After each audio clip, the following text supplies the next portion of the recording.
বন্ধুরা সবাই কেমন আছো? আশা করি সবাই ভালো আছো আর আমিও ভালো আছি। তো আজকে দেখো কি বানাচ্ছি। এখানে শশা নিয়েছি, শশাগুলোকে ছোট ছোট করে কেটে নিয়েছি। এখন ওইটা দিয়ে শুকত বানাবো। তো দেখো কিভাবে বানাচ্ছি। এখানে কড়াইটা বসিয়ে দিয়েছি। এখন এখানে সরষের তেলটা অল্প দিয়ে দেব।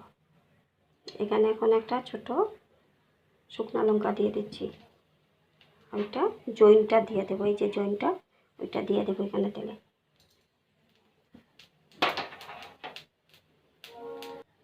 জয়েন্টটা ভালো থেকে ভাজা হয়ে গেছে। এখন তার মধ্যে শসাটা দিয়ে দেব।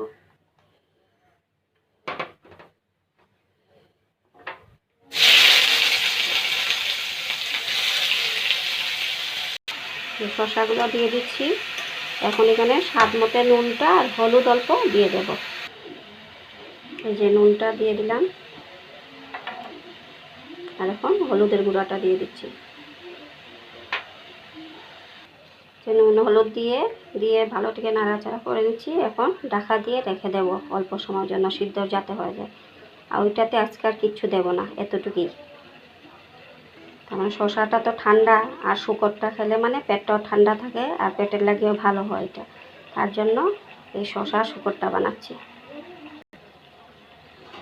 এই যে জলটা বেরিয়ে আছে, এখন জলগুলো শুকিয়ে গেলে হয়ে যাবে। রেডি আমার শুকরটা, এখন নামিয়ে নেব।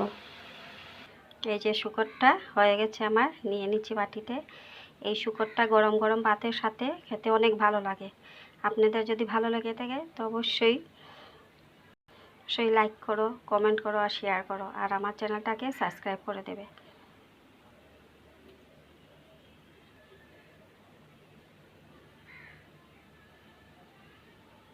এই যে আজকে আমি কী বানিয়েছি। প্রথমে এখানে মুগ ডাল, তারপর এখানে একটা নিরামিষ সবজি, এটা টমেটো দিয়ে আর বগুড়ি দিয়ে একটা পাতলা টক মিষ্টি, এইখানে শুকরটা।